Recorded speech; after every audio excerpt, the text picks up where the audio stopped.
Hey Laura, how you doing? It's Hump Day Wednesday, beautiful day in Chicagoland. How's it going for you?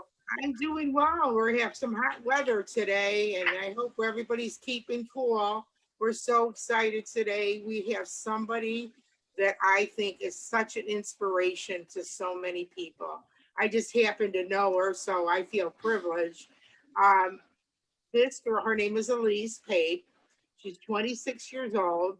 Not only is she a teacher, a high school AP history teacher, she's also a power lifter and a graduate student. I mean, it's amazing how she could get everything done. I'm just in awe of her. She has so much to talk about. And you know what? It's never too late to go into powerlifting. And, Deb and I talk all the time about it's never too late for anything. And, there's so many opportunities for your health and wellness. And that's why we wanted to have Elise on. So, with that, Elise, go ahead. I let you talk.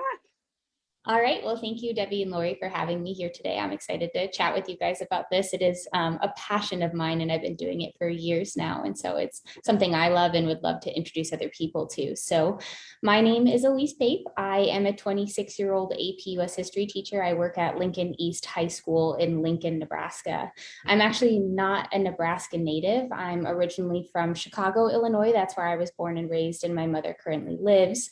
But I moved to Nebraska to go to school. I did my undergraduate degree at the University of Nebraska-Lincoln, where I studied social science education. So I just always had a passion for history, and I loved kids and knew that teaching was going to be my career. And so graduated and was offered a job here and decided to stay because it is just such a wonderful community. So I've always been a big nerd, to say it kindly. I love school. I love studying. So after my first year of teaching, I applied for what's called the James Madison Memorial Fellowship, which is a fellowship for teachers that allows them to pursue their master's in American history. So I won that my second year of teaching, which was a full ride master's degree. So it's awesome. It's a very rare opportunity for educators. Yeah, I feel very blessed. So the Madison Foundation has paid for my entire master's degree. So for the past 2 years, while teaching, I've been doing a master's in American history at night. So I attend night classes, usually about once a week. I read about a book a week, write a paper a week for that degree. So that keeps me very busy. And then on top of that, I started powerlifting competitively about 3 years ago. So I started lifting in college, really not knowing anything about weightlifting or competing. My college sweetheart introduced me to fitness. That was his undergraduate degree. He studied exercise, nutrition, and health sciences. And so I learned a ton from him about how to maintain my health, how to eat right, how to train well. And so for a long time, training for me was really just something I did for fun. I would work out a couple days a week, lift a couple days a week to just kind of stay in shape. Because my family has a history of obesity. My father was 400 pounds when he died. And so for me, my health has always been something I've wanted to prioritize proactively, just because I know I kind of have that genetic factor working against me. So I lifted throughout college, again, just kind of for fun. And I had a couple friends in college who were like, you should power lift, you should power lift. And I was like, no, that's weird. I'm not going to put on a singlet and go lift in front of people. That's weird. And so I actually started volunteering at the VA here in Lincoln the year after I graduated. And I started working with a man named Ty Andrews, who's the head of volunteer services here in Lincoln. And Ty's an older man, he's in his 50s, and he had previously competed in powerlifting when he was younger. And he wanted to get back into the sport, but was kind of afraid and hesitant as a 50-year-old to get back into competitive lifting. And so I kind of made a deal with him. I was like, okay, if I compete, will you compete? And he was like, yeah, let's do it. And so I signed up for my first powerlifting competition really on a whim. I didn't really prep for the competition. I decided a month beforehand that I was going to do it. I really had no idea what the sport entailed. I didn't know what I was doing. I just knew I was going to show up and compete and see how it went. And I had a friend at the time who had some history powerlifting. She was a very talented powerlifter. And so she kind of guided me through my first competition as to what to expect. And so powerlifting is a sport that entails 3 main lifts. So you squat, bench, and deadlift, and you get 3 attempts at each lift. And the goal is to move as much weight as possible. And so I had never really trained with the intent of lifting heavy weights per se. So that was new to me. But went out, did this first competition, was incredibly nervous. It's a totally different atmosphere. You know, you're on a platform with all these people watching you, and just instantly fell in love with the sport. The community is so inclusive. Anybody can powerlift. It doesn't matter how old you are, how young you are, how much you weigh, how much experience you have. Everybody there is so supportive and sincerely just wants you to do your best. And so I figured out that day how much I loved it and how I wanted to keep doing it. And so it totally shifted my style of training. I started training for strength, so really to try to be as strong as I could be, and competed again a year after that, and then competed again a year after that. And so I usually compete about once a year because with my career and degree, it is a little bit time consuming and hard to balance, you know, with night class and grading and teaching and volunteering and relationships. It can be hard to find time. So I try to train anywhere from 4 to 6 days a week, and then usually pick one competition a year. So I most recently competed in March, putting up my best numbers to date. So I squatted 260 pounds, I benched 155 pounds, and I deadlifted 350 pounds at 140 pounds body weight. So I've really grown to love the sport because I think it's so welcoming to everybody. You know, as much as you're in competition with other lifters in your weight class, really everybody's just coming out and trying to do their best. And so one of the coolest experiences I had, I competed at what's called the Cornhusker State Games. It's kind of Nebraska's big sporting event of the year. They host all different types of sporting events. Powerlifting is one of many that they host. And at that meet, I saw a 91-year-old man compete for the first time in his life. And so he discovered powerlifting very late in life, but instantly fell in love with it and wanted to compete. And that was just incredible. So, you know, it really shows that it doesn't matter how much experience you have or how old you are or how strong you are. Really, you're just doing this for yourself. And it's as much of a mental sport as it is a physical sport, you know, because the whole purpose of this is to build mental and physical strength. So since then, I continue to train and prep and hopefully compete again in the spring. I am currently in preparations to graduate with my master's degree in December. So I have to defend in November. So I'm trying to just make it through that first. Obviously, that's very academically rigorous.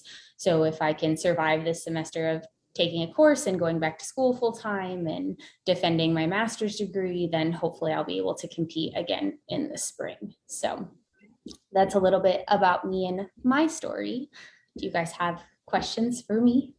Well, I just had to go, oh my gosh. Like, you know, obviously Lori knows you, and as I've met you when you were little, and Yeah. I have not seen or heard anything about what you're doing until today.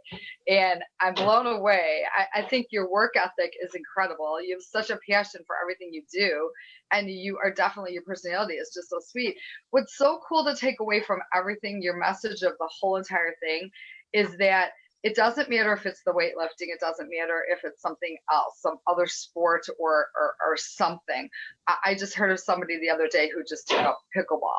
Okay. And she's in her 50s. And I mean, so it's like, whatever it is, there is no limitations. You just got to get out there and do it. And most of the time, it's kind of cool when you have somebody that actually is like pushing you or challenging you, like your friend that you had, that 50-year-old man who said, I'll compete if you compete, you know. And sometimes it takes that to have that partner or that person, that accountability partner type person, which can help you. So I don't have any per se questions so much, but I do have the comment that I said earlier when we were talking about, I could see you once you get through get your school done, you know, because I understand that completely how huge that is, but you may turn around and want to coach other people or encourage other people and help other people, you know, in them, and younger people or older people. I think that's so cool.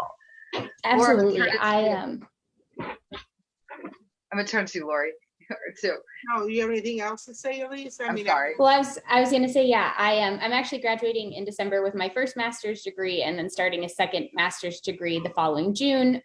So I have this obsessive need to learn. And so it's been incredibly motivating for me. And I think you're absolutely right. Sometimes it really does. There is a fear against just entering the unknown. I was scared. I remember being a freshman in college and being scared as a female to enter a weight room because you just feel out of place and you feel nervous. And so it really does sometimes take a partner who has some knowledge to kind of just guide you into that. And I haven't coached officially, but I would say I have helped younger lifters and other lifters kind of just figure out their own health and fitness, because I'm a big advocate of I don't care what you do as long as you're maintaining your own health. So, whether that's lifting or swimming or dancing or biking, as long as you're doing something to maintain not only your physical health, but I'm a big advocate of your mental health. I think that's what's important. And so it's like, if you can find something that works for you, you should stick with it.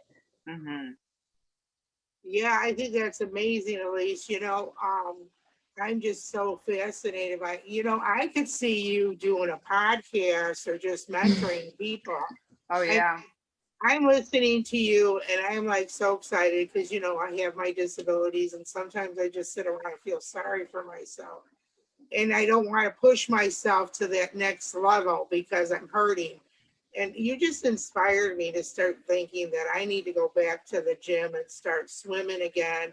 And, everybody, the way this whole world has been this last year, everybody has been kind of stagnant, staying at home and all that. And now that things are opening up a little bit, I think people should start, doing some things, going to the gym and walking. Because I know your endorphins. Doesn't it true that your endorphins get more positive when you're exercising? But I have a question to ask you. Do you have any back issues ever? So I think that's a common misconception about lifting and powerlifting is that it's bad for your joints, you're going to hurt your body, or and it's actually quite the opposite. So lifting is good for your body and strengthens your body. And so yes, I'm often sore. I'm actually quite sore today.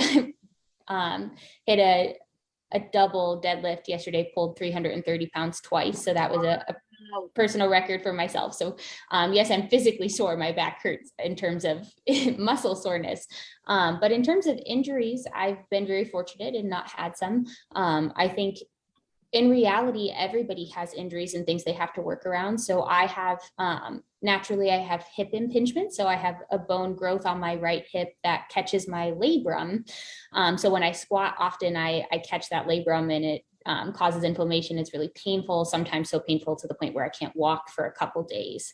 And I remember I discovered this after my second powerlifting competition. The day before the competition, or week before the competition, I had hit a big squat going into comp. You kind of prepped for a meet and you hit big numbers a couple days out of a meet, and then you take a few days off to rest and recover and then compete. And so that week before the meet, I hit a really heavy squat and injured my hip and couldn't even squat the bar, and I was squatting 260 pounds the week before. And so finally I went to see a doctor and they were like, yeah, you have hip impingement. You could tear that labrum at any minute. But he was like, I'm not going to tell you not to squat. He was like, I know that you're not going to listen. He was like, I think the reality is it's I think worth the risk. And I have a lot of friends. My boyfriend is also a competitive powerlifter. He deals with a lot of different bodily injuries as a result of his time in the Navy. And so I think he, his carpal tunnel, his hands often hurt, but you find ways to kind of just work around the pain because you love what you do and it's good for you. And so in the long run, you kind of realize like, okay, yeah, maybe I'm uncomfortable or maybe I'm sore, maybe this hurts a little bit, but the pleasure you get from seeing yourself progress, there's so much reward in seeing yourself evolve. And so you kind of forego the temporary pain for the long-term growth. And I think that is one of the beauties of powerlifting is you're literally teaching yourself that you can struggle through hard moments.